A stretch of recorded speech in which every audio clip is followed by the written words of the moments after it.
Second round action complete from Columbus, Ohio. 2015 NCAA tournament. Take a look at the bracket from the day session. West Virginia gets the win over Buffalo. Maryland knocks off Valparaiso. Those two will meet in the third round on Sunday. Hi, everybody. I'm Eagle along with Doug Gottlieb. What impressed you most from that day session, looking back on it? I'm not sure I can remember a freshman playing with such poise and such ease. And every time the moment got big, he seemed to relax even more and let his natural skills take over. It's Melo Trimble from Maryland. He's phenomenal. And some of it shows up in the stat sheet as a steal, but it's the moment which he gets a steal. And then he finds a teammate, Monte Dodd, for an easy deuce. And then when his team needs it, he'll jump up and knock down a big shot or draw a foul and get to the free throw line. He was always under control, and Valpo really pushed them to the limit, but he never seemed to rush. He never got out of his pace, and he never lost confidence.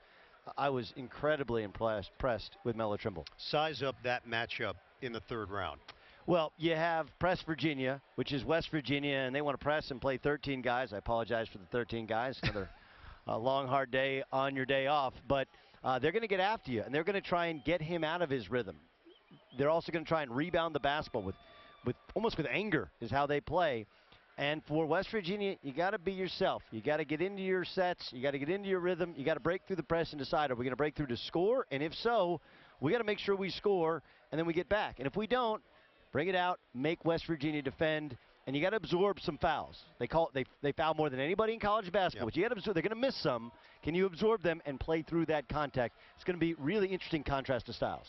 As for the night session, it's been a banner year for the Big 12, but not necessarily the kind of tournament that they were hoping for in terms of the depth translating into the NCAAs. Well, Oklahoma took care of business, got the win over Albany, and Dayton over Providence. Yeah.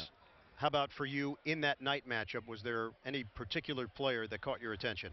Tayshaun Thomas. He's an amazing talent in that at 6'7", long arms. He can face up and shoot to 17. He's a good passer, but in and around that low post, man, he can go do some work. And remember, he's going to go against a diminutive front line, relatively speaking, for Dayton. Not true centers. 6'5", 6'6", big guys.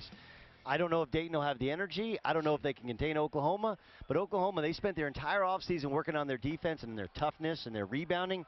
That'll be challenged because no one pushes around the Dayton Flyers. They just find a way to find enough offense to go along with stellar defense. Yeah, it's been an amazing run once again for Dayton after going to the Elite Eight last year. They are in the third round here in 2015. Looking forward to the matchups on Sunday from Columbus, Ohio.